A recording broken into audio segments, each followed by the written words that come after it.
Hi YouTubers, this video is on a new product called Curl Popper offered by Snap Back to Your Roots.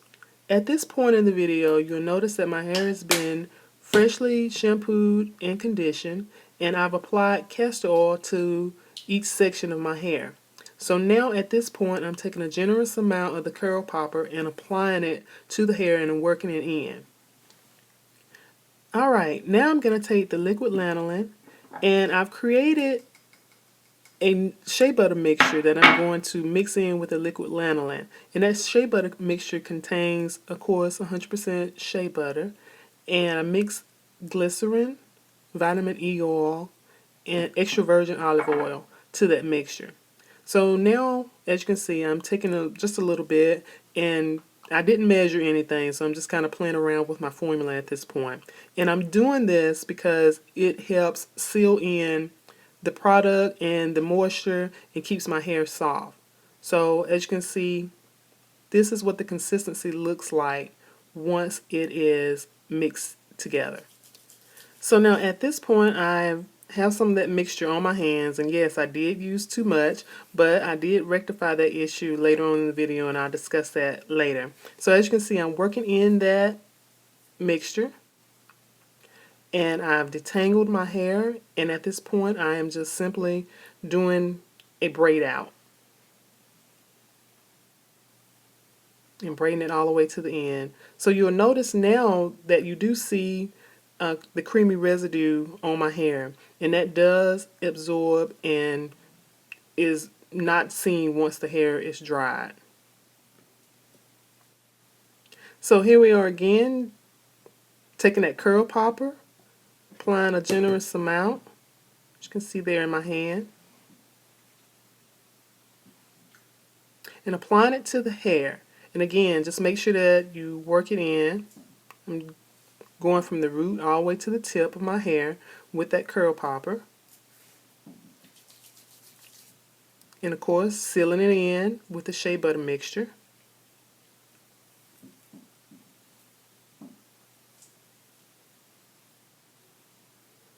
And again, simply braiding the hair.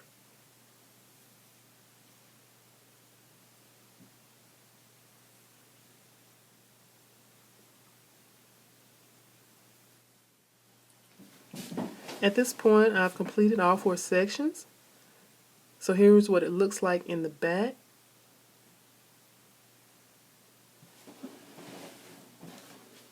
And what I'm going to do with the rapid strip is take one and just simply tie it around the edges to help keep my edges smooth, because I'm going to sit under the dryer for about 2 hours on low heat setting.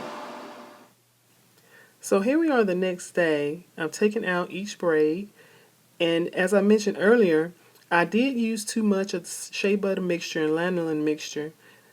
So what I did to rectify that issue is, after I sat in the dryer for about 2 hours, I used a regular bandana, just a bandana that everybody probably has, and I tied my hair up for that night. And so the next day, my hair didn't seem oversaturated with oil.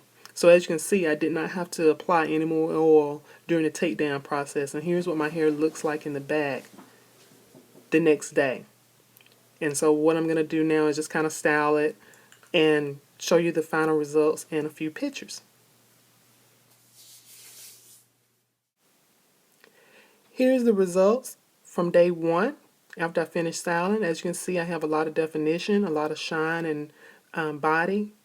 And here are the results 7 days later. Now keep in mind, I work out a lot, probably 5 or 6 times a week, so I do a lot of aerobic type exercising, and I do sweat. So all I did at night was simply rebraided my hair into 4 sections, and sometimes I would use the bandana to tie my edges down to keep my edges smooth at night, and sometimes I wouldn't, because I also sleep on a satin pillowcase. So here are the final results after 7 days. Please check out my blog entry for more information on my curl popper experience, and also, if you would, please rate and subscribe. Thanks.